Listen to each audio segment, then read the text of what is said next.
নমস্কার, শুনছেন সাহিত্যিক বিমল করের পূর্ণ অপূর্ণ।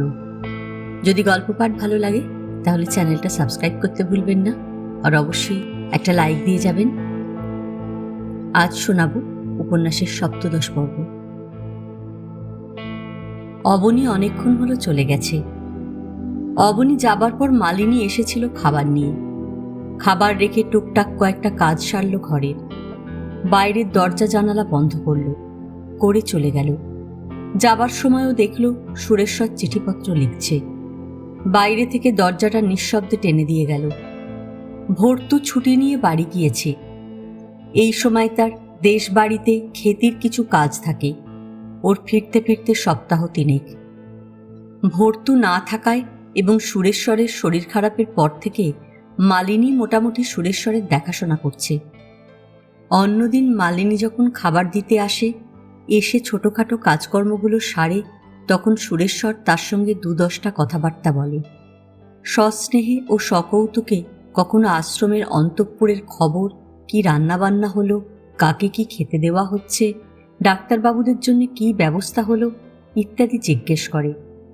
কখনো বা রীতিমতো বিস্ময় প্রকাশ করে বলে, হ্যাঁ রে মালিনী, আমার ঘরের সামনে কুল গাছে এবার একটাও কুল দেখলাম না, কি ব্যাপার বলতো। কখনো আবার হৈমন্তীর কথা শুধায়।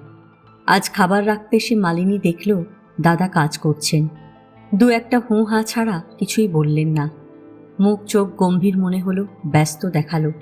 আবার এক সময় খুবই অন্যমনস্ক মনে হলো, যেন কত কি ভাবছেন। খাবার আনতে আজ খানিকটা দেরিও হয়েছিল। মালিনী হাতের কাজ সেরে চলে গেল। মালিনী চলে যাবার সামান্য পরে সুরেশ্বর লেখা শেষ করে উঠল। রাত্রের দিকেই সাধারণত সুরেশ্বর চিঠিপত্র লেখার কাজটা সেরে রাখে। অবনীকে সামান্য এগিয়ে দিয়ে ফিরে এসে সুরেশ্বর কিছুক্ষণ চুপচাপ বসেছিল। কিছু করতে ইচ্ছে করছিল না, মন চঞ্চল হয়েছিল। পরে যেন মনকে সংযত স্থির করার জন্যে প্রত্যহের নিয়ম মতন প্রয়োজনীয় চিঠিপত্র লিখতে বসল। 2টো সাধারণ চিঠি এবং পাটনায় উমেশবাবুকে একটা চিঠি লিখল। তারপর উঠল। রাত হয়েছে, এ সময় তার খাওয়া দাওয়া সারা হয়ে যায়। বাড়ির ভেতরের বারান্দায় হাত ধুতে এসে সুরেশ্বর দেখল ভেতরে জ্যোৎস্না এসে পড়েছে। বাতাসে রাত্রের এবং শীতের স্পর্শ অনুভব করা যাচ্ছে। হয়তো রাত হয়ে আসায় হিম পড়ছে। চারপাশ নিস্তব্ধ। গাছের পাতায় কদাচিৎ দীর্ঘশ্বাসের মতন শব্দ উঠছে বাতাসের।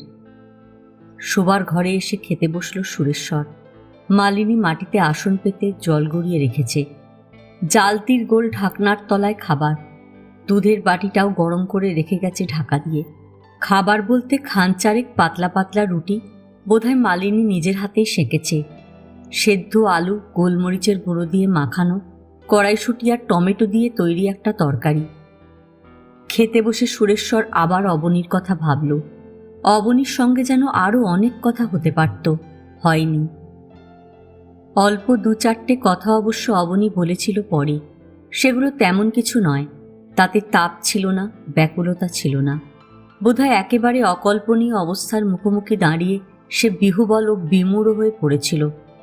কি বলবে না বলবে, কি বা ভাববে ঠিক করতে পারছিল না। মানুষের বদ্ধমূল ধারণা অপ্রত্যাশিতভাবে নাড়া খেলে যা হয়। অবনী যেন সহজে আর কিছু ভেবে নিতে পারছিল না। একবার এমনও মনে হলো সে এসব বিশ্বাস করতে পারছে না। ভাবছে তাকে জব্দ করার জন্য সুরেশ্বর মিথ্যে কথা বলছে। অবিশ্বাস এবং ক্রোধ তার দৃষ্টিতে ফুটে উঠেছিল, কিন্তু তা সাময়িক। বিশ্বাস না করে তার উপায় ছিল না। অত্যন্ত নিরাশ হয়ে পড়ার মতন তখন অক্ষম হয়ে নিজের ওপরেই বিরক্ত হচ্ছিল। অবনীর আচরণকে আস্ফালন বলা যায় না। সুরেশ্বরের কাছে সে আস্ফালন দেখাচ্ছিল না। তবু জীবন সম্পর্কে, জীবনের দুঃখ তিক্ততা সম্পর্কে অবনীর যেন কেমন একটা অহংকারের ভাব ছিল। অবনী সেই অহংকার নিয়ে বুঝি লড়তে এসেছিল। এসে দেখল তার অহংকার অর্থহীন। নিজের ব্যর্থতার জন্য সে বিব্রত, লজ্জিত ও আড়ষ্ট হয়ে গেল। সুরেশ্বরের মনে হয়েছিল যদি অবনী তখন অতটা বিমূঢ় ও বিক্ষুব্ধ না হতো তাহলে হয়তো আরও কিছু বলতো। বলার আবেগ তার দৃষ্টিতে ফুটে উঠেছিল। সে উত্তেজিত হয়েছিল। কিন্তু আঘাত এবং নৈরাশ্য অবনীকে বিপর্যস্ত ও নির্বাক করে ফেলল। অবনীর চরিত্রে সুরেশ্বর যতটা তাকে চিনেছে, এক ধরনের ক্রোধ ও বিরক্তি আছে যা অনেকটা আত্মগ্লানির মতন। এই আত্মগ্লানি তাকে মাঝে মাঝে নির্দয় করে, উত্তেজিত ও অসংযত করে। সুরেশ্বর বুঝতে পারল না নিজের সম্পর্কে গোপনে অবনীর যে হীনমন্যতা বোধ, তা থেকে এই মানসিক তিক্ততা সৃষ্টি হয়েছে কিনা। হতে পারে এটা অন্যতম কারণ। খাওয়া শেষ হয়েছিল সুরেশ্বরের, উঠে পড়ল, পাত্রগুলো একপাশে সরিয়ে রাখল। রাখার সময় চোখে পড়ল মালিনী কয়েক চামচ চিনিও রেখে দিয়েছিল। দুধের বাটির পাশে কাচের ছোট্ট পাত্রের চিনিটুকু পড়েই থাকল। বাইরে গিয়েছিল, হাত মুখ ধুয়ে ফিরল সুরেশ্বর। বসার ঘরের দরজা বন্ধ করেছিল আগেই। ও ঘরের চটের সিলিংয়ের ফাঁক করে কটা চড়ুই বাসা বেঁধেছে। রাত্রে মাঝে মাঝে ফরফর করে ওঠে। সেই রকম একটা শব্দ হলো। শোবার ঘরে একটা জানলা খোলা, বাতাস আসছিল। সুরেশ্বর মুখে দুটি লবঙ্গের দানা ফেলে জানলার কাছে এসে দাঁড়ালো। মাঠে নরম জ্যোৎস্না ছড়ানো, অল্প অল্প হিম ঝরেছে রাত্রে। চারপাশ অসার নিস্তব্ধ। দূরের দিকে তাকালে হিম জ্যোৎস্না মাখানো মাঠটা জলাশয়ের মতন দেখাচ্ছিল। কাছাকাছি এবং তফাতে ফুল পাতার ঝোপ, গাছগাছালি যেন নিদ্রিত। দূরে মাঠের দিকে তাকিয়ে সুরেশ্বরের হঠাৎ মনে হলো যাবার সময় অবনী তেমন হুঁশের মধ্যে ছিল না। বোধহয় হেমের সঙ্গে দেখা করেও যায়নি। অস্থির চিত্ত, বিমর্ষ, অন্যমনস্ক অবস্থায় অবনী যদি সোজা গাড়িতে গিয়ে বসে থাকে, তবে ওই অবস্থাতেই সে চলে গেছে। এত অস্থির মন নিয়ে ওই ফাঁকা দিয়ে মাঠঘাট পেরিয়ে অবনী চলে গেল ভেবে সুরেশ্বরের সামান্য দুশ্চিন্তা হচ্ছিল। জানলা থেকে সরে এলো সুরেশ্বর। ঘরের মধ্যে কয়েক পা হাঁটল। ঘড়ি না দেখেও বোঝা যায় রাত হয়েছে। মালিনী মশারিগুলো টাঙিয়ে পাশগুলো চালের উপর তুলে রেখে গেছে। সুরেশ্বর মশারির কোণগুলো আরও একটু টেনে নিয়ে মশারি ফেলে বিছানার পাশে পাশে গুঁজে নিল। বাতি নিভিয়ে এসে শুয়ে পড়ল। রাত্রে এখনো শীত আছে। র‍্যাগ গায়ে টেনে নিতে নিতে সামান্য যেন শীত ধরার মতন লাগলো। গায়ে কাঁটা দিয়ে উঠল। শুয়ে শুয়ে এই শিহরণটুকু দমন করে নিল। খুব সম্ভব সর্দি জ্বরের পর তার শরীরের দুর্বলতাটুকু এখনো পুরোপুরি কাটেনি। সামান্যতেই শীত গায়ে লাগছে। অন্ধকারে চোখের পাতা বন্ধ করে শুয়ে থাকতে থাকতে সর্বাঙ্গ কেমন অবশ হয়ে এলো। স্নায়ুগুলিতে যেন সার থাকল না। বিছানার স্পর্শ গায়ে লাগছিল না। মনে হলো তার চেতনা নিষ্ক্রিয় হয়ে গেছে। হঠাৎ এই রকম মুহূর্তে তন্দ্রার মধ্যে চোখেতে সুরেশ্বর স্বপ্ন দেখল পালঙ্কের ওপর মার মৃতদেহ, পায়ের কাছে বিনুমাসি, মার পা জড়িয়ে ধরে কাঁদছে।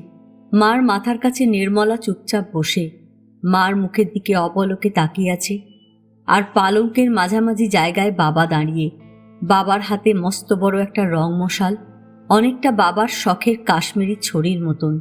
রং মশালটা জ্বলছে। তার মুখ থেকে রূপলি ফুলকি উজ্জ্বল আভা ঝরে পড়ছে। রং মশালের আলোয় মার সর্বাঙ্গ দেখা যাচ্ছিল। মুখ এবং গলা ছাড়া মার সবই আবৃত ছিল।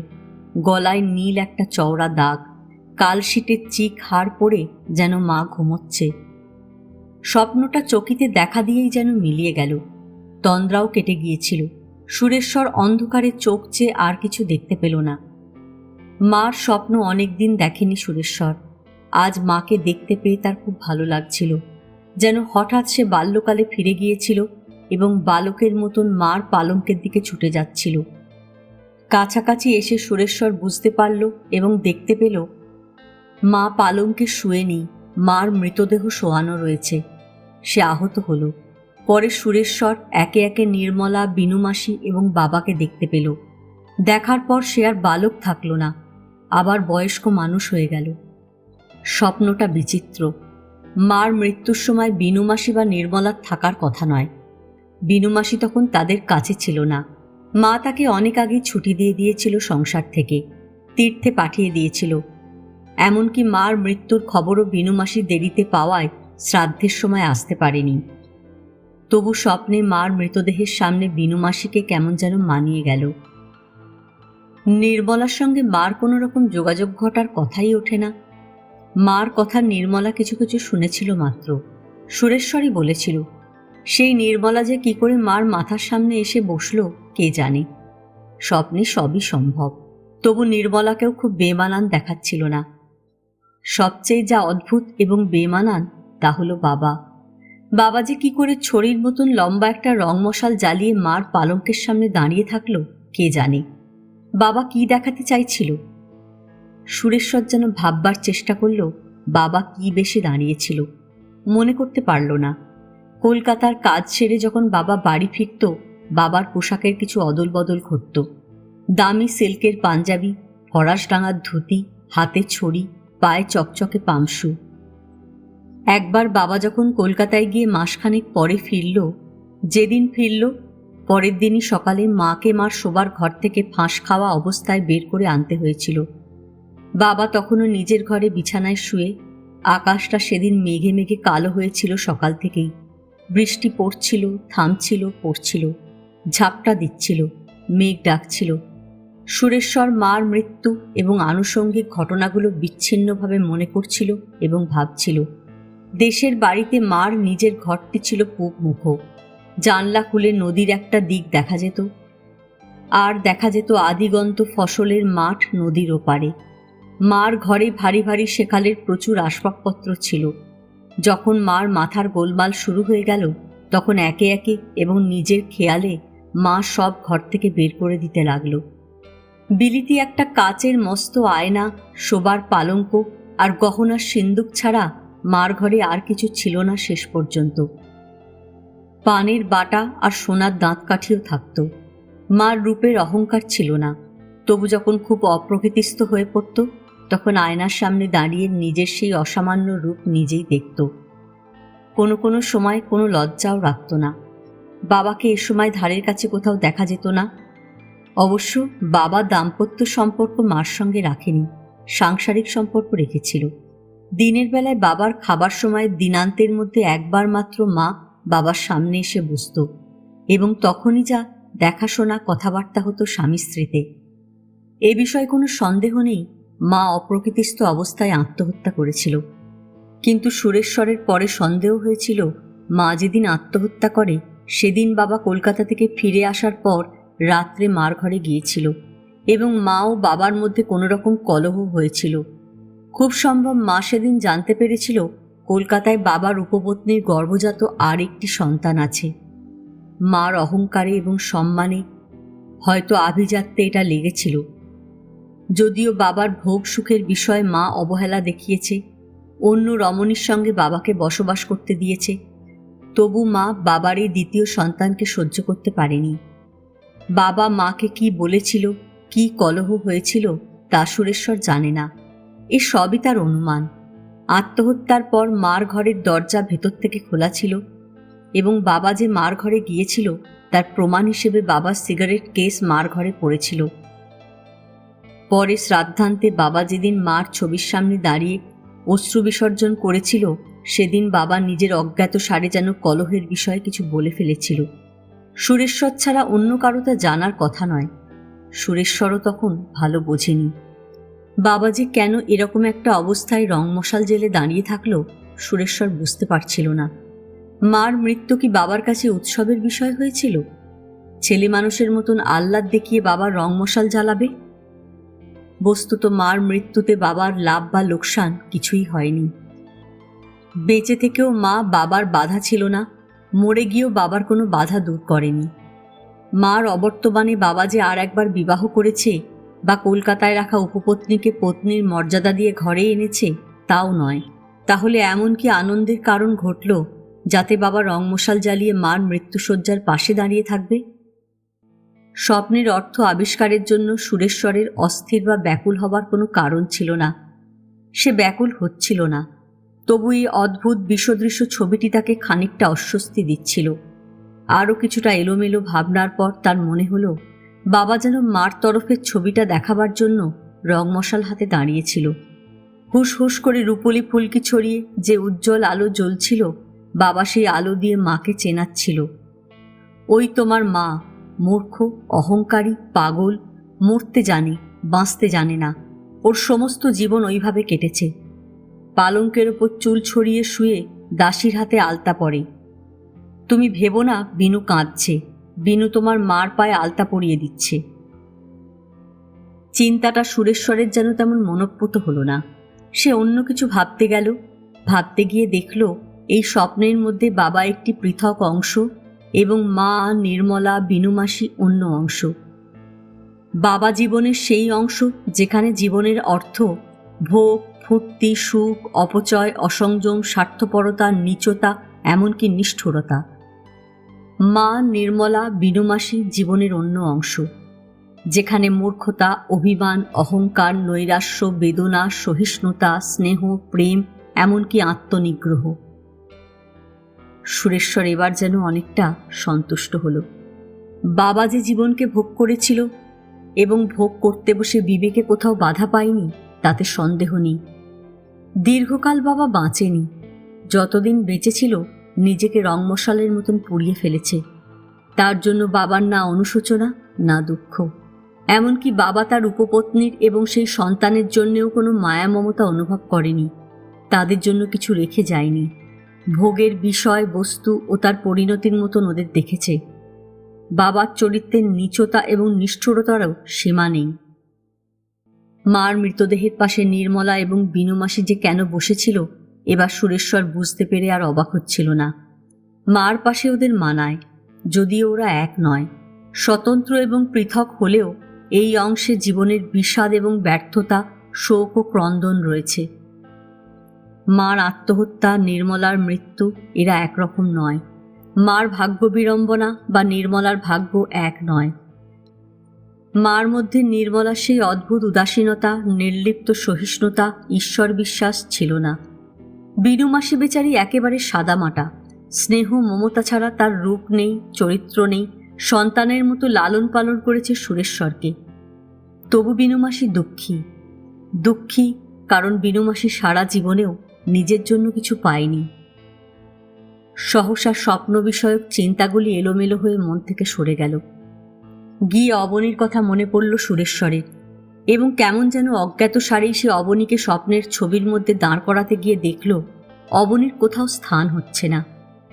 বাবার পাশে অবনীকে দাঁড় করানো যায় না, যদিও বাবার চরিত্রের একটা জিনিস অবনীর মধ্যে আছে, অপচয়, জীবনকে অপচয় করার কামনা। নির্মলা, মা এবং বিনুমাসির দিকেও অবনীকে রাখা যায় না, যদিও অবনীর কোথাও গভীর কোনো বেদনা ও নৈরাশ্য রয়েছে। অবনী ওদের মতন নয়, কোথাও যেন আলাদা। সুরেশ্বরের হঠাৎ মনে হলো অবনী তার পিতার উপপত্নীর পুত্র হতে পারত, হলে অবাক হবার মতন কিছু ছিল না। যদিও অবনী তা নয়, তার বাবার উপপত্নীর থিয়েটারের অভিনেত্রী ছিল না। ভাগ্যের দিক থেকে উভয় ক্ষেত্রে একটা সাদৃশ্য রয়েছে, এই মাত্র। অবনী তাকে সংসার এবং জীবন চেনাতে এসেছিল। সুরেশ্বর যেন সামান্য বিহ্বল বোধ করল, কাতর হল। আমি জীবনের কিছু দেখিনি? বাল্যকাল থেকে যাদের দেখেছি তারা তো আমার জীবনের বাইরে ছিল না। তারা কেউই এই সংসারের বাইরেও নয়। আমার জন্য কোনো আলাদা ব্যবস্থা হয়নি সংসারের। আমি ভাগ্যবন্ত ছিলাম না। সংসারের অনেক নোংরামি, কদর্যতা, হৃদয়হীনতার সঙ্গে আমার আজন্ম পরিচয়। বালক বয়স থেকে আমি একা, আমার কোনো সঙ্গী ছিল না। আমি মার নজরে নজরে শিশুর মতন বেড়ে উঠেছিলাম। মার সবসময় ভয় ছিল আমি অপঘাতে মরব। জানি না কেন মার মনে এই ধারণা জন্মেছিল। বাবাও আমার শত্রুতা করতে পারে, মা এরকমও ভাবত। ফলে বাবার সঙ্গে আমার পিতাপুত্রের সম্পর্কটা কোনো কালেই আন্তরিক হয়নি। সেদিক থেকে আমাকে পিতৃহীন বা পিতার পালিত পুত্রও বলা যায়। মাও আমার সঙ্গী ছিল না। আমার উপর মার দৃষ্টি ছিল মাত্র, অন্তর ছিল না। একদিন মা শীতের দুপুরে রোদে চুল এলিয়ে বসে পানের বাটা পাশে রেখে বিন্তি খেলছিল। আমি কাছাকাছি জায়গায় খরগোশের খাঁচা নিয়ে বসে খেলছিলাম। খাঁচার মধ্যে থেকে খরগোশটা কি করে যেন বেরিয়ে এসে দালান বয়ে তত্তর করে পালালো। আমি ছুটে তাকে ধরতে যাচ্ছিলাম। মা বলল, কোথায় যাচ্ছিস? বললাম, আমার খরগোশটা পালিয়েছে। মা বলল, থাক, পালাগে যাক, তুই যাবি না, অন্য খরগোশ আনিয়ে দেব। মা যতদিন বেঁচে ছিল কোনোদিনই আমার নিজের জিনিস নিজেকে ধরে রাখতে, বেছে নিতে দেয়নি। মার আঁচলের তলায় তলায় বেড়ে ওঠা ছাড়া আমার কোনো স্বাধীনতা ছিল না, মুক্তি ছিল না। আমি যে ছেলেবেলায় কিছুটা নির্জীব, সঙ্গীহীন, ভীতু ছিলাম, তা মার জন্য। মা মারা যাবার পর আমার আশেপাশে আর দেওয়াল থাকলো না। বাবা আমায় অবাধ স্বাধীনতা দিয়েছিল, কারণ আমাদের মধ্যে কোনো গভীর ও আন্তরিক সম্পর্ক না থাকায় বাবার পক্ষে তখন আমায় স্বাধীনতা না দিয়ে উপায় ছিল না।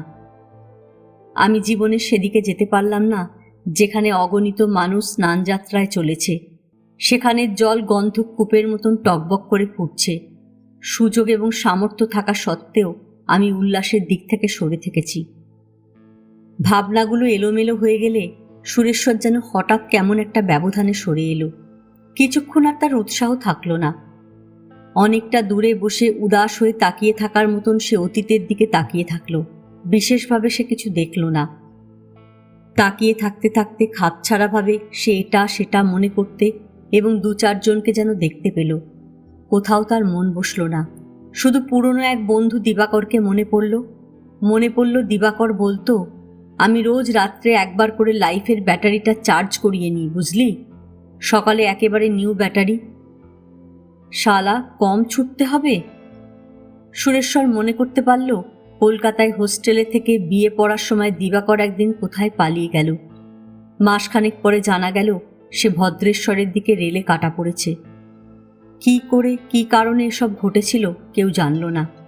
কিন্তু দিবাকরের জীবনের দৌড়টা বেশি দিন টিকল না। সুরেশ্বর তার যৌবনে দিবাকরের দলে ছিল না, কিন্তু দিবাকরের মতনই সরল, জীবন্ত ছিল, শিষ্ট ও নম্র ছিল। দিবাকর তাকে ভালোবাসত। বলতো, তুই বড় সাবধানী, ইউ আর এ ক্যাট, তোর শালা কখনো কিছু হবে না। ওরে সাবধানী পথিক, বারেক পথ ভোলো। পোয়েট বলেছে পথ ভুলতে, তুই শালা একেবারে সিধে সড়কে চলেছিস। হয়তো দিবাকর ঠিকই বলেছিল। সুরেশ্বর সাবধানী ছিল। সাবধানী মানে এই নয় যে সে জীবনের বাইরে বাইরে ছিল। তার কখনো মনে হয়নি জীবন নিয়ে খেলা করে কিছু পাওয়া যেতে পারে। সে মধুর, সন্তুষ্ট, শিষ্ট থাকতে চেয়েছিল এবং জীবনের প্রতি তার আবেগ ছিল সাধারণ মানুষের মতন। তার বন্ধুরা তাকে বরাবর ভালোবাসত। মাস্টারমশাইরা স্নেহ করত। হেমদের বাড়িতে সকলেই তাকে পছন্দ করত। এইভাবে যৌবনের প্রথমটা কাটল। তারপর আবার দেশ বাড়িতে গিয়ে থাকতে হলো। বাবা মারা গেল। সংসারে একেবারে একা। জমি, জায়গা, সম্পত্তি, কলকাতা থেকে বাবার উপপত্নী সেই সম্পত্তি দাবি করে চিঠি, মামলা করার শাসানি। সুরেশ্বর কলকাতায় চলে এলো আবার। জীবনের এই পর্বটাও সুখে দুঃখে, কখনো ক্ষোভে, কখনো রোমাঞ্চে ভরা। সম্পত্তির সমস্যাটা মিটোতে হলো বলে সুরেশ্বরের কখনো ক্ষোভ হয়নি। সে স্বেচ্ছায় যা দেবার দিয়েছিল। তারপর হেমের অসুখ। সুরেশ্বর এখানে আবার যেন বাধা পেল এবং চিন্তাটা কিছুটা এলোমেলো হয়ে গেল। হেমের অসুখ, জীবন মৃত্যুর সেই দ্বন্দ্ব, হেমের সেই অসহায়তা, তাদের সংসারের মাথার ওপর আকস্মিক সেই বজ্রপাত, এসব এখন অতি দূরের অস্পষ্ট ছবির মতন হয়ে গেছে। অস্বীকার করে লাভ নেই, তখন সেই বয়সে এবং অবস্থায় সুরেশ্বর হেমের প্রতি আকৃষ্ট হয়েছিল। যৌবনের সেই প্রেম তাকে উদ্বেল করেছিল। হেমের জন্য তার দুশ্চিন্তার অবধি ছিল না। হেমের সাহচর্য, সঙ্গ, হেমের সুস্থতা তার একমাত্র কাম্য বিষয় ছিল।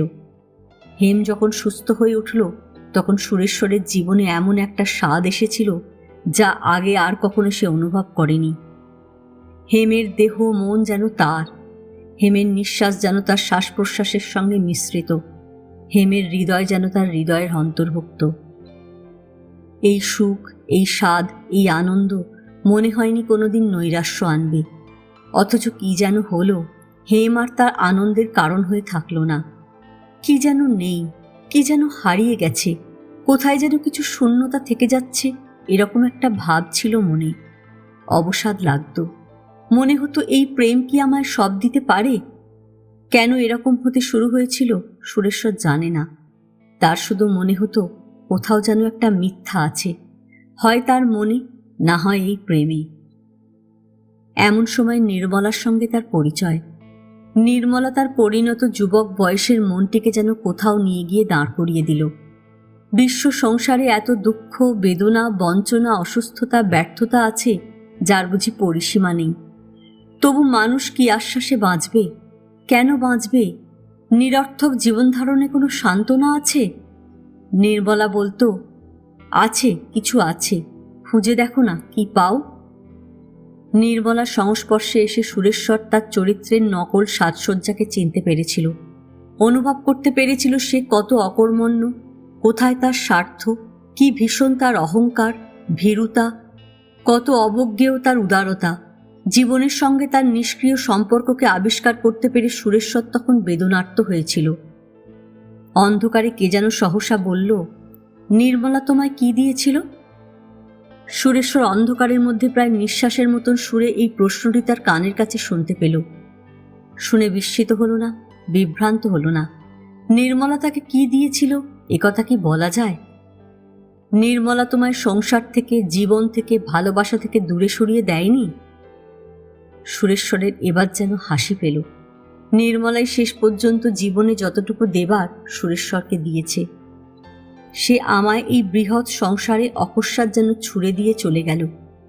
আমি একা, আমি নিরাশ্রয়, আমার কোনো সান্ত্বনা নেই, সাহস নেই, বিশ্বাস নেই, উদ্দেশ্য নেই। কি মূল্য তবে এই জীবনের? কেন আমি বাঁচব? কি আমি পেতে পারি?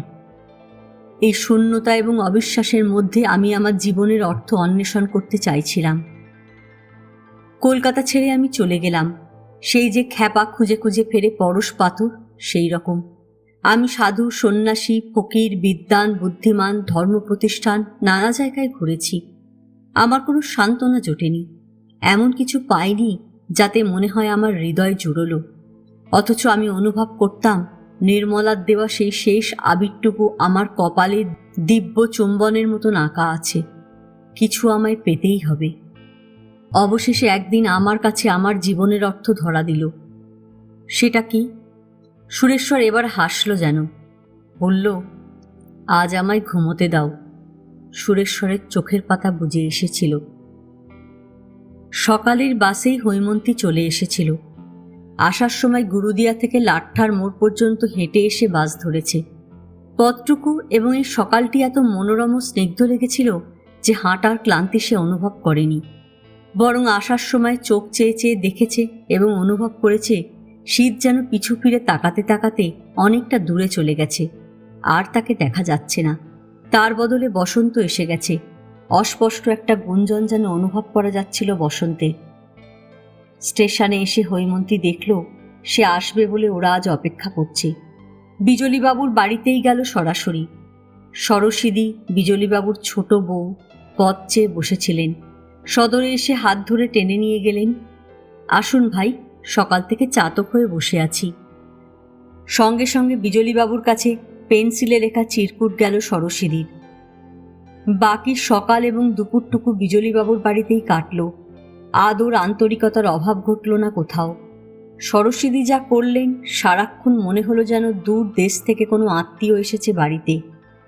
এসেছে হঠাৎ, আবার চলেও যাবে কয়েক ঘন্টা পর। এই সময়টুকুতে যতটা পারি আদর যত্ন করি। ওমা, সে কি কথা ভাই? অমন সিল্কের শাড়িটা সারাদিন পরে নষ্ট করবেন কেন? আমি শাড়ি বের করে রেখেছি, পরুন। আহা, আপনার যেমন কথা, চলুন না, আমি মাথা ঘষে দিচ্ছি, একটুও ঠান্ডা লাগবে না। দেখতে দেখতে চুল শুকিয়ে যাবে। কি সুন্দর চুল আপনার। হৈমন্তী কোনো কিছুতেই বড় আপত্তি করতে পারল না, কারণ অল্প হলেও সরস্বতীর সঙ্গে যতটুকু আলাপ, যে কদিন দেখা সাক্ষাৎ হয়েছে, তাতে হৈমন্তী বুঝতে পেরেছিল মানুষটিকে না বলে দূরে সরিয়ে রাখা যায় না। গগন এসে সরস্বতীকে আরও যেন নিকর্জন করে দিয়ে গেছে। তাছাড়া একটা সময় ছিল যখন হৈমন্তীর পরিচয় ছিল অন্ধ আশ্রমের ডাক্তার হিসাবে। পেশাদারি গাম্ভীর্যে এই পারিবারিক অন্তরঙ্গতা থেকে নিজেকে দূরে সরিয়ে রাখতে পারত। সে গাম্ভীর্যও আর নেই, পরিচয়ের দূরত্বও না।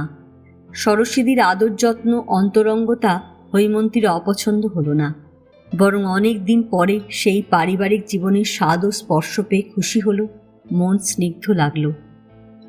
বিজলীবাবুর বড় বউকে দূরে দূরে সরে সরে থাকতেই হৈমন্তী দেখেছে আগে। শুনেছে ঠাকুর ঘরেই তার সময় কাটে।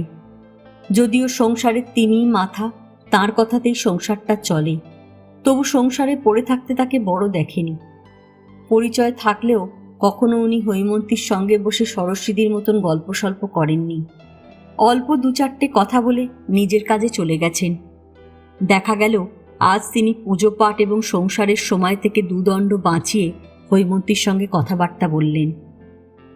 হৈমন্তীর বরাবরই মনে মনে একটা কৌতূহল ছিল, ছোটর সঙ্গে বড়র ওপর যে সদ্ভাব, ভেতরেও কি সে একই সদ্ভাব আছে? এই মেয়েলি কৌতূহল অনেক সময় হৈমন্তীকে ব্যর্থ করেছে, কিন্তু বোঝা বা অনুমান করার মতন সুযোগ কখনো ঘটেনি। মেলামেশা থাকলেও যে এটা সহজে বোঝা যেত তা নয়, তবু কৌতূহল ছিল হৈমন্তীর। আজ তার মনে হলো বড় অর্থাৎ সরস্বতীর দিদি স্বামীর দেখাশোনা দায় দায়িত্বের ভারটা সবই বোনের হাতে তুলে দিয়েছেন, যেমন বাড়িতে বউ এলে ছেলের ভার মা বউয়ের হাতেই তুলে দেয়। কথাটা ভাবতে হাসি পায়, অবশ্য মজাও লাগে, কিন্তু ব্যাপারটা অনেকটা সেই রকম। সরস্বতীর হাতে বিজলীবাবুকে গচ্ছিত করে উনি আড়ালে সরে গেছেন। তাঁর আলাদা ঘর, একা থাকেন। সে ঘরে যতটুকু যা আছে সব যেন কোনো পুরনো স্মৃতির মতন রেখে দেওয়া, এখন আর যা ব্যবহার্য নয়। বিজলীবাবুর সদ্য যুবক বয়সের ছবি, বিয়ের পর তোলা দুজনের ফটো, এমনকি কার্পেটের রাধাকৃষ্ণ, এসবই পুরনো সংগ্রহ, নতুন কিছু নেই। একার বিছানা, একটি বালিশ, ঠাকুর দেবতার ছবিতে দেওয়ালের অনেকখানি ভরা। বোধহয় এইগুলোই তার নতুন, আর কিছু নয়। সরস্বতীর ঘরের চেহারা আলাদা, সেখানে আসবাবপত্র সাজসজ্জা স্বতন্ত্র, পালঙ্ক জোড়া বিছানা, কাজ করা সজনি, কাচের আলমারিতে নানান ধরনের টুকিটাকি পুতুল, সরস্বতীর বড় ছবি, বিজলীবাবুর এক সময়কার সংগ্রহ হরিণের শিং ইত্যাদি। ঘরের গদি মোড়া ইজি চেয়ার, আনলায় পাট পাট জামা কাপড়, ধুতি শাড়ি গেঞ্জি ব্লাউজ মেশামিশি, দেরাজের মাথার ওপর ফুলদানি, শাঁখ, নিকেলের ফ্রেমে বাঁধানো বিজলীবাবুর ফটো। বোঝাই যায় এ ঘরের সর্বত্র দাম্পত্য জীবনের স্পর্শ, ও ঘরে দাম্পত্যের কিছু নেই। হৈমন্তীর মনে হলো বড় যিনি, তিনি বড় হয়েই থেকে গেছেন, ছোট হননি। দুঃখ হোক বেদনা হোক, তবু তিনি অশান্তি করেননি। সরস্বতীর মনে মনে যে দিদির ওপর কৃতজ্ঞতা কতটা তা বোঝা না গেলেও বেশ বোঝা গেল। দিদির যেদিকে আঙুল, সরস্বতীর সেদিকে পা। খাওয়া দাওয়া শেষ হতে বেলা হলো। অবনী এসেছিল একেবারে ধুতি পাঞ্জাবি পরে। খাওয়া দাওয়া শেষ হলে সে চলে গেল, বলে গেল বাড়িতেই থাকবে। দুপুরে শুয়ে শুয়ে সরস্বতীর সঙ্গে অনেক গল্প হলো, বাড়ির গল্প, মা মামা গগনের গল্প। সরস্বতীর কত কৌতূহল, একবার মজা করে বললে, আপনি কি ভাই এইভাবেই থাকবেন? শুধু চোখ দেখবেন, চোখে কাউকে পড়বে না? হৈমন্তী হেসে ফেলেছিল। দেখি।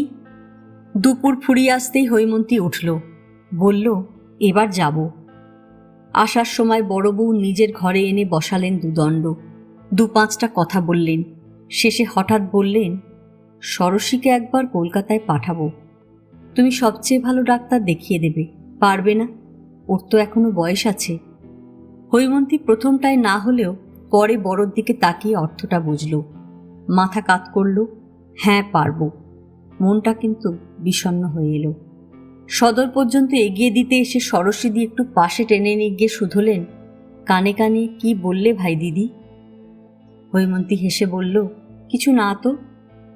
মিথ্যে বলে লাভ কি ভাই, সত্যি বলুন। সত্যি কিছু না। আপনি কলকাতায় যাবেন বেড়াতে। কলকাতায় যাব আমি? সরস্বতী চোখ কুঁচকে হৈমন্তীকে দেখতে দেখতে যেন সব রহস্য বুঝে নিলেন। বললেন, বয়ে গেছে, ছাই যাচ্ছি। বিজলীবাবু খানিকটা পথ এগিয়ে দিলেন। বিকেলের দিকটায় তাকে বাস অফিসে থাকতে হয়। কিছুটা পথ এগিয়ে দিয়ে তিনি বিদায় নিলেন। যাওয়ার সময় বলে গেলেন, সন্ধে নাগাদ পারলে তিনি অবনীর বাড়িতে যাবেন। সাইকেলে উঠে বিজলীবাবু চলে গেলেন।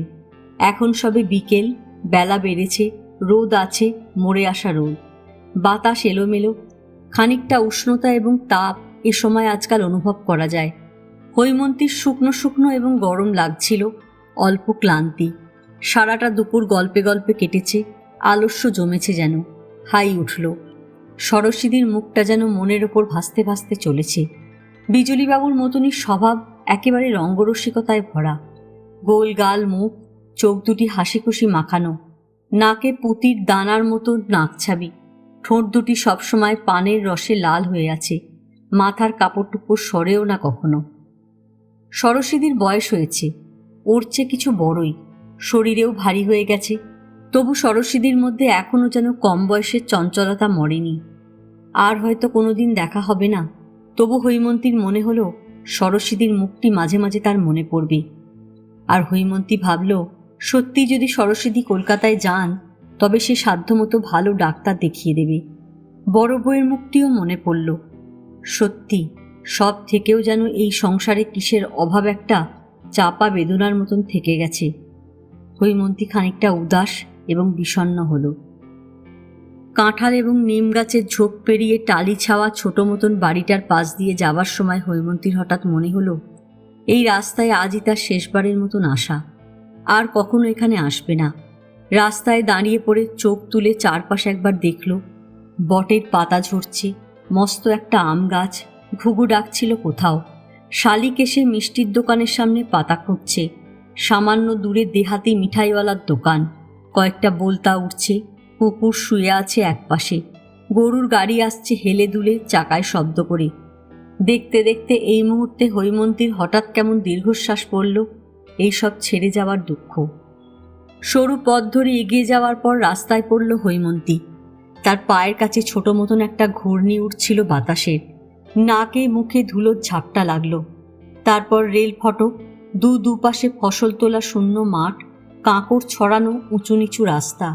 আরও খানিকটা এগিয়ে আসতেই অবনীর বাড়ির কাছাকাছি এসে পড়ল। ফটক খুলে ঢোকার সময় বারান্দায় কাউকে দেখতে পেল না হৈমন্তী। বাগানে নতুন নুড়ি পাথর ছড়ানো হয়েছে, শব্দ উঠছিল।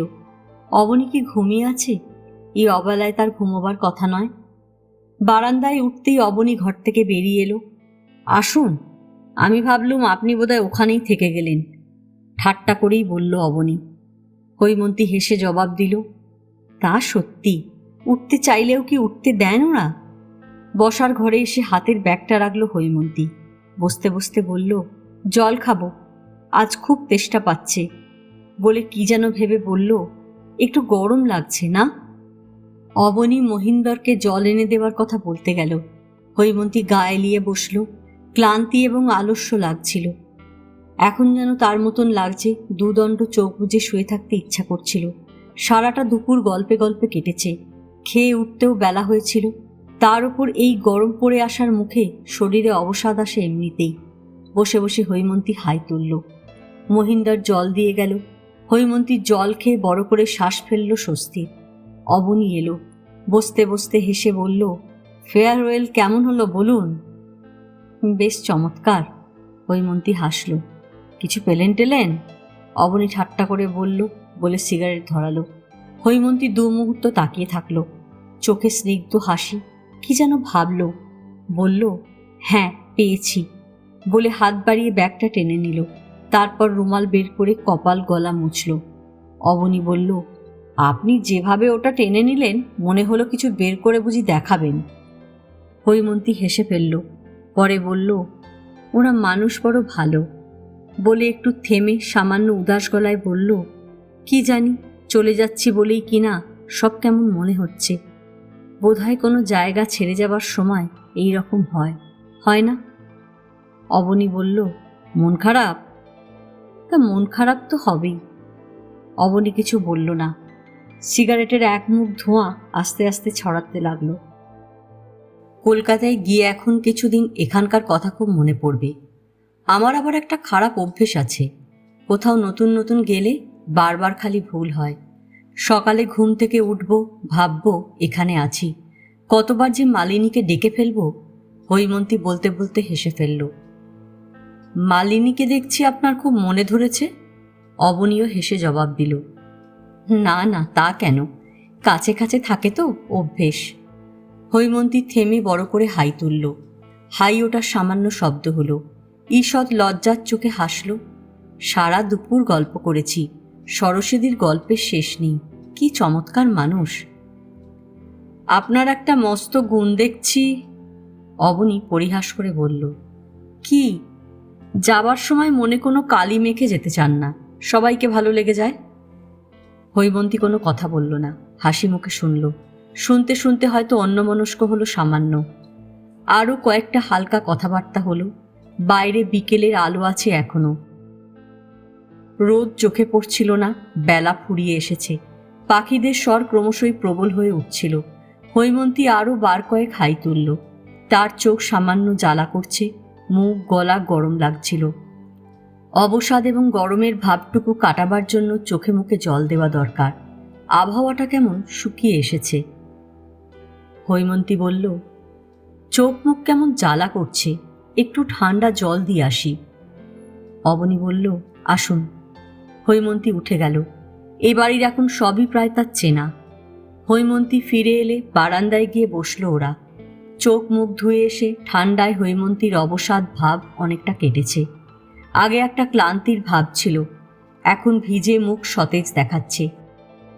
কপাল এবং কানের পাশে চুলগুলি গুছোনো। মহিন্দর চা দিয়ে গেছে। চা ঢেলে শাড়ির আঁচলটা কোমরের কাছে টেনে নিয়ে চেয়ারের মধ্যে আরাম করে বসল হৈমন্তী। বিকেল ফুরিয়ে গেছে, আলো নেই, সামান্য অন্ধকার হয়ে এসেছে। বাতাস দিচ্ছিল। বাগানে তখনও পাখিদের গলা। স্টেশনের দিকে ট্রেনের শব্দ। বোধহয় আপ প্যাসেঞ্জার গাড়িটা এসে গেল। চা খেতে খেতে বাকি অবসাদটুকুও যেন নষ্ট হয়ে আসছিল।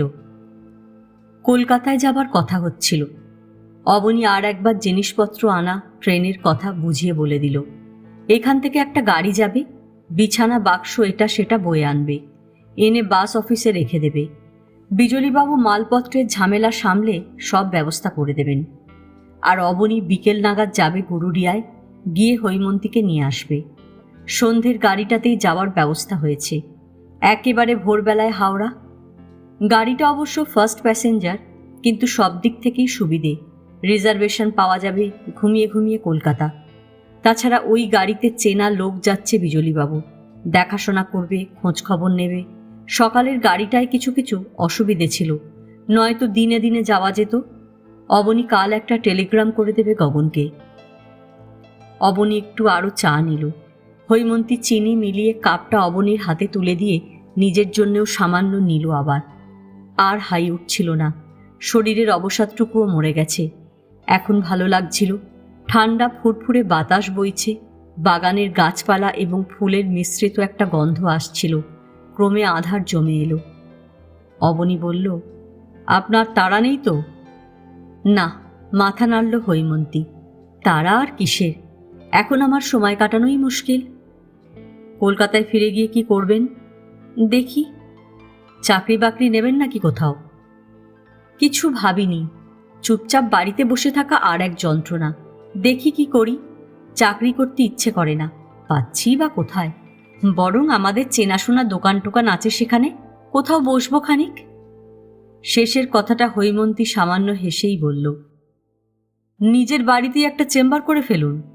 অবনী হেসে বলল, গেঁয়োযোগী ভিক পায় না জানেন। হৈমন্তী হেসে জবাব দিল, চোখও দেখতে হবে, পয়সাও পাবো না, তার উপর বদনাম। বদনাম কেন? ও হয়, মেয়েদের হাতে চোখ দেখালে লোকের বিশ্বাসই হবে না। হৈমন্তী মুখের সামনে থেকে পেয়ালাটা সরিয়ে নামিয়ে রাখল। অবনী বলল, তাহলে তো দেখছি এখানেই আপনার খাতির বেশি ছিল। তা ছিল। সিগারেট ধরালো অবনী। বারান্দা বেশ অন্ধকার হয়ে গেছে। বাতি জ্বালাবার জন্য উঠতে ইচ্ছে করছিল না, তবু উঠল। পাশের দিকের বাতিটা জ্বালালো। বারান্দায় সামান্য আলো হলো। ফিরে এসে চেয়ারে বসতে বসতে অবনী লঘুস্বরে বলল, এখানে যে আপনার খুব সুনাম হয়েছিল তাতে সন্দেহ নেই। সেদিন সুরেশ্বরবাবু আপনার খুব প্রশংসা করলেন। হৈমন্তী তাকালো, কিছু বলল না। অবনী কয়েক মুহূর্ত নীরব থেকে বলল, সুরেশ্বরবাবুর বাড়ির লোকের সঙ্গে আপনাদের মেলামেশা ছিল না? না। হৈমন্তী মাথা নাড়ল আস্তে করে। মা এক আধবার ওর মা বাবাকে দেখেছে। মার দুঃসম্পর্কের বোন হতেন ওর মা, আমি দেখিনি। একবার মাত্র ওর বাবাকে কলকাতায় আমাদের বাড়িতে দেখেছিলাম, ছেলেবেলায়, ভুলে গিয়েছি। অবনী স্থির চোখে তাকিয়েছিল, শুনছিল। অবনীর জানতে কৌতূহল হচ্ছিল, সুরেশ্বরের মা আত্মহত্যা করেছিলেন কেন? স্বামীর জন্যে? স্বামীর উপপত্নীর প্রতি ঈর্ষা ও বিদ্বেষ বসে? আপনি কি ভদ্রলোকের বাবার পরিচয় জানেন? সেই ছেলের কথা শুনেছেন? অবনী বলল, আমার ধারণা ছিল ভদ্রলোকের জীবনটা বেশ সুখে স্বচ্ছন্দে কেটেছে। বোধহয় তা নয়। অবনী এমনভাবে বলল যাতে মনে হবে সে স্পষ্ট করে না হলেও অস্পষ্ট করে কিছু জিজ্ঞেস করছে। হৈমন্তী অবনীর মুখের দিকে কয়েক পলক তাকিয়ে অন্যদিকে চোখ ফেরালো, তারপর বাগানের দিকে তাকিয়ে থাকলো। ঘাড়ের পাশ দিয়ে শাড়ির আঁচলটা অন্যমনস্কভাবে গোছালো একটু, চেয়ারের দিকে পিঠ আরও হেলিয়ে দিল। তার মুখ দেখে কিছু বোঝা যাচ্ছিল না। অবনী যেন অপেক্ষা করছিল। শেষে বলল, এই অন্ধ আশ্রম করার পেছনে ভদ্রলোকের কিছু যেন আছে। শখ করে করেছেন বলে আমার মনে হয় না। আপনার কি মনে হয়? সঙ্গে সঙ্গে না হলেও হৈমন্তী পরে জবাব দিল, কি জানি, আমি জানি না। অবনী কিছু ভাবছিল। বলল, তবু কি মনে হয় আপনার? হৈমন্তীর এই প্রসঙ্গটা ভালো লাগছিল না। এখন সে আর এমন কিছু ভাবতে চায় না যাতে মন তিক্ত হয়। বলল, আমার কিছুই মনে হয় না। মানুষের নানান রকম খেয়াল থাকে। কার কি খেয়াল হচ্ছে, কেন হচ্ছে, আমার তা জেনে লাভ কি? অবনী বুঝতে পারল হৈমন্তী বিরক্ত হচ্ছে। হেসে বলল, যাবার সময় আপনার মন একেবারে ধুয়ে মুছে পরিষ্কার, এখানেই বা ওই খুঁতটুকু কেন রাখছেন? খুঁত? রাগ টাগ বিরক্তি? না। হৈমন্তী মাথা নাড়ল। বলল, ছেলে মানুষের মতন রাগ করব কেন? সে বয়স আমার নেই। আমি রাগ নিয়ে যাচ্ছি না, তা বলে আমি ভক্তি নিয়েও যাচ্ছি না। কিন্তু আপনি যেন সুরেশ মহারাজের মস্ত ভক্ত হয়ে যাচ্ছেন, ব্যাপার কি? অবনী হাসল। হাসতে হাসতে বলল, আমার মতন ভক্ত সুরেশ মহারাজও পছন্দ করবেন না। হৈমন্তী অবনীকে লক্ষ্য করে দেখছিল। দেখতে দেখতে বলল, আমার কিন্তু বেশ মনে হচ্ছে আপনার মন ওদিকে টলেছে। বলে হৈমন্তী ঠোঁট টিপে হাসল। সরল গলায় অবনী জবাব দিল, আমি তো আপনাকে আগেও বলেছি, কোনো কোনো ব্যাপার খারাপ লাগলেও মানুষটিকে আমার এমনিতে ভালোই লাগে। হৈমন্তী যেন কেমন অপ্রস্তুত বোধ করল। যদিও অবনী তাকে কিছু জিজ্ঞেস করল না, তবু তার মনে হলো অবনী যেন হৈমন্তীরও কোনো রকম মতামত চাইছে। অর্থাৎ বলতে চাইছে, মানুষটি যে ভালো এ কথা কি আপনি অস্বীকার করবেন? আজ যাবার সময় অবনীর কাছে সুরেশ্বর সম্পর্কে কোনো তিক্ততা প্রকাশ করে যাবার ইচ্ছে তার ছিল না। এখনো পর্যন্ত সে এমন কিছু করেনি, বলেনি যাতে তার মনের পুঞ্জীভূত আক্রোশ, তার ঘৃণা, বিরক্তি, ব্যর্থতা, নৈরাশ্যের তীব্রতা ও গভীরতা অবনী জানতে পারে।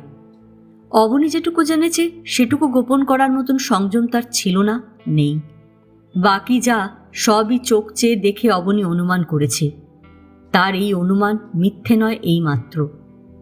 হৈমন্তী অপ্রস্তুত ভাবটা কাটাবার জন্য হেসে বলল, আপনাদের সুরেশ মহারাজকে খারাপ বলবে কে? বলে একটু থেমে আবার বলল, দেবতুল্য ব্যক্তি। ঠাট্টা করছেন? না না, সত্যি। আপনারা নিঃস্বার্থে ভালো বলেন, আর আমাদের তো স্বার্থ ছিল। স্বার্থ? স্বার্থ। হৈমন্তী মাথা নোয়ালো আস্তে করে। বলল, আমাদের স্বার্থ ছিল। একসময় আমাদের জন্য অনেক করেছে। অবনী নীরব থাকল। সে সুরেশ্বর সম্পর্কে কিছু জানতে চেয়েছিল মাত্র, তার বেশি নয়। অথচ যেন মনে হচ্ছে হৈমন্তীকে সে অপ্রসন্ন ও বিরক্ত করে তুলছে। অপ্রীতিকর প্রসঙ্গটা চাপা দেবার জন্য অবনী ব্যস্ত হল। ভুল করে বোকার মতন সুরেশ্বরের কথা কেন সে তুলল? বরং অবনী মনে মনে যে কথা বলার জন্য আজ ব্যগ্র, উৎকণ্ঠিত, যা বলার জন্য সে কাতর, সেই নিজের কথা কেন বলছে না? তবে কি অবনীর মুহূর্তের জন্য সন্দেহ হলো হৈমন্তীকে সে পরীক্ষা করছে? সুরেশ্বর সম্পর্কে হৈমন্তীর কোথাও কোনো দুর্বলতা আছে কিনা দেখছে। অবনী অস্বস্তি বোধ করল। যেন কিছুই নয়, কোনো গুরুতর বিষয় তারা কথা বলছে না। এই রকম ভঙ্গিতে প্রসঙ্গটা পাল্টাবার জন্য অবনী হালকা করে বলল, যেতে দিন। তেমনভাবে দেখতে গেলে জগতে সবই স্বার্থ। আপনি যে এখানে এসেছিলেন এটাও ওর স্বার্থ। ওর স্বার্থ বই কি, আমার কিছু নয়, হৈমন্তী বলল। তবু কোনোদিন বলা তো যায় না, হয়তো আমাদের স্বার্থের কথাও জানতে পারবেন। তখন হয়তো মনে হবে আমরা, অন্তত আমি, খুব অকৃতজ্ঞ। অবনী হৈমন্তীর গলার স্বর শুনে বুঝতে পারছিল যে কোনো কারণেই হোক সে উত্তেজিত এবং অধৈর্য হয়ে উঠেছে। অবনী বাধা দেবার জন্য কিছু বলতে যাচ্ছিল, বলতে পারল না। হৈমন্তী তার বাধায় কান দিল না। হৈমন্তী বলল, আমাদের সমস্ত সংসার ওর কাছে কৃতজ্ঞ। ওর দয়ায় আমি বেঁচেছি। হৈমন্তী ঝোঁকের মাথায় যেন হঠাৎ গোপনীয় কিছু প্রকাশ করছে, প্রকাশ করতে তার কুণ্ঠা নেই, দীনতা নেই। বলল, আমার তখন বয়স কম, সংসারের অবস্থাও তেমন ভালো না আমাদের।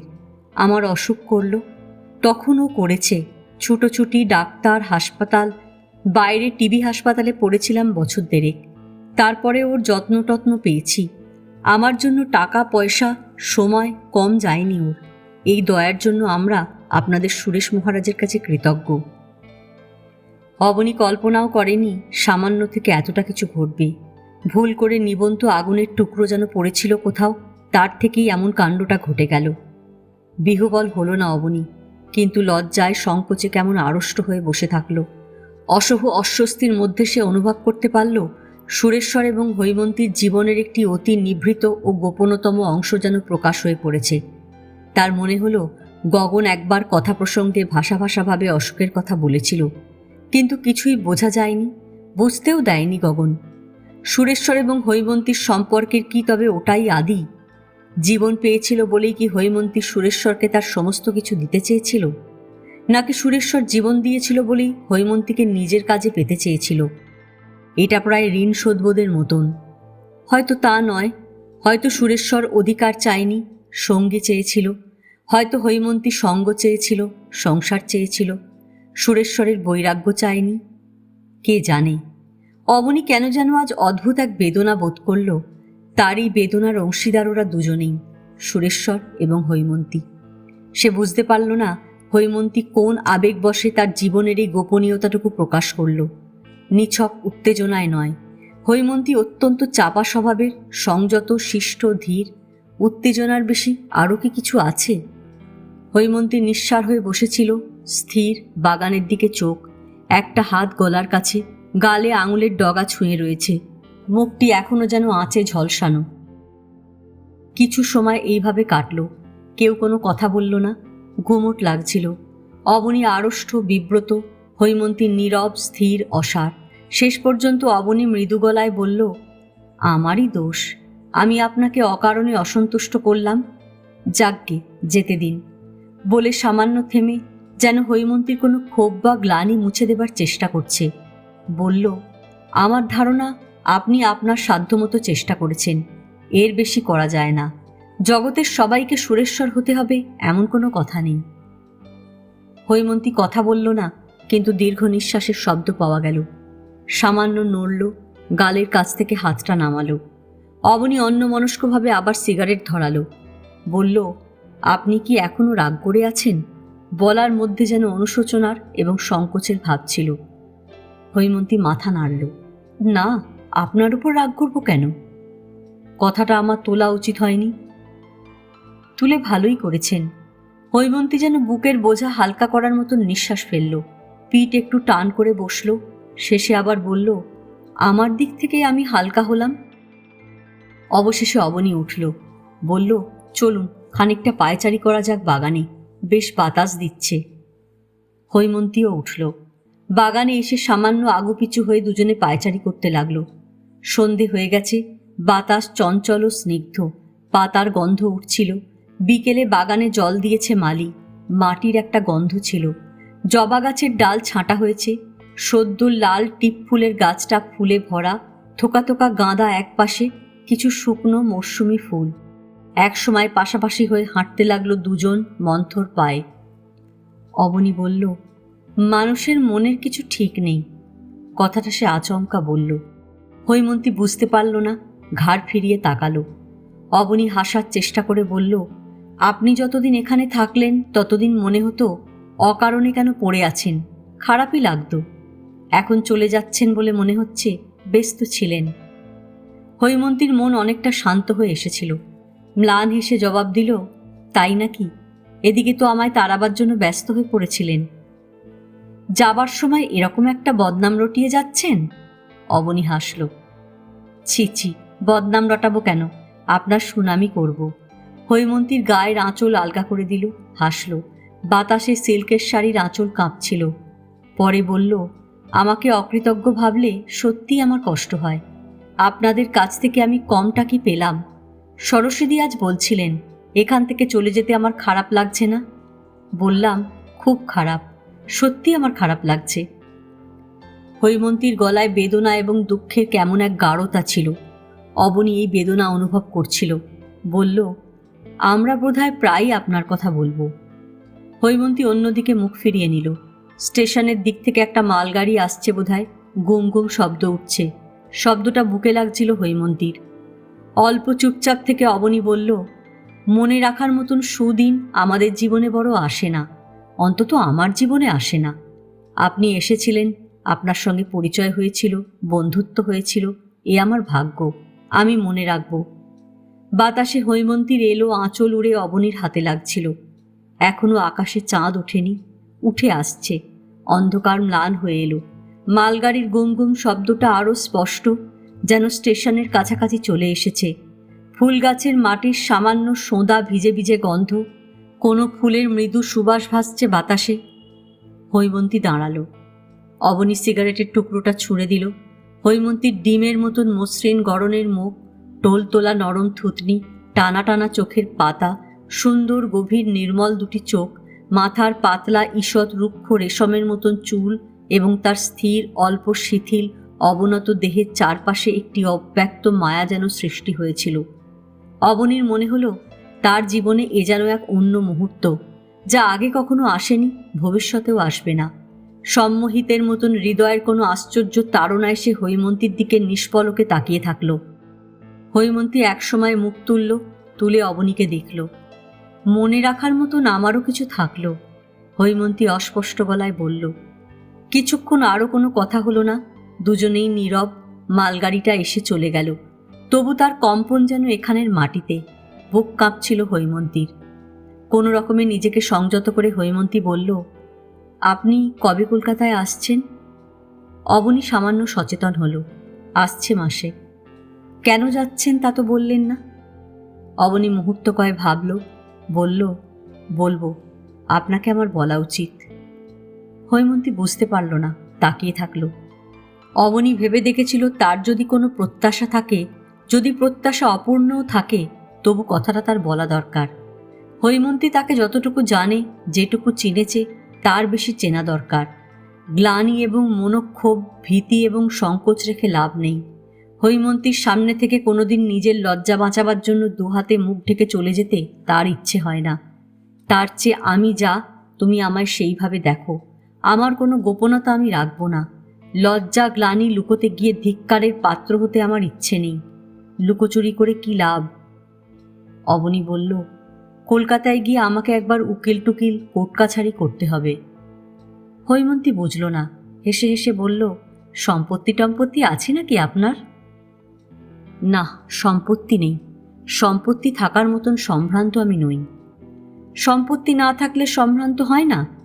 হৈমন্তী অন্তরঙ্গ সুরে ঠাট্টা করল। অবনী দু পলক যেন দেখল হৈমন্তীকে, তারপর বলল, না, আমি সম্ভ্রান্ত নই। রেসপেক্টেবিলিটি আমার নেই। যাকগে, সেটা পরের কথা, পরে শুনবেন। কলকাতায় আমার মেয়ে আছে। অবনী বলল, গলার স্বর কাঁপল না। হৈমন্তী নির্বাক, নিশ্চল, ঘাড় ফিরিয়ে যেভাবে চোখ তুলে তাকিয়েছিল সেইভাবেই তাকিয়ে থাকল, যেন নিঃশ্বাস নিচ্ছে না। বিস্ময় আছে কিনা তাও বোঝা যাচ্ছে না। অবনীর মনে হলো তার বুকের মধ্যে থেকে কোনো যন্ত্রণা উঠে আসতে চাইছে। গলার কাছটায় কান্নার মতন লাগছে। জীবনের কোনো ব্যর্থতা বুঝি শীষের মতন ভার হয়ে আছে হৃদয়ে। মুখ হাঁ করে শ্বাস নিল অবনী। মাথার দুপাশে কপালের কাজ বরাবর জ্বালা করছিল। চোখে যেন কিছু স্পষ্ট দেখতে পাচ্ছে না। বলল, আমার জীবনে অপছন্দ করার মতন অনেক কিছু আছে, সেসব হয়তো আপনার ভালো লাগবে না। আমার স্ত্রী ছিল, তার সঙ্গে আমার কোনো সম্পর্ক নেই, থাকবে না। মেয়েটাকে আমি নিজের কাছে আনব।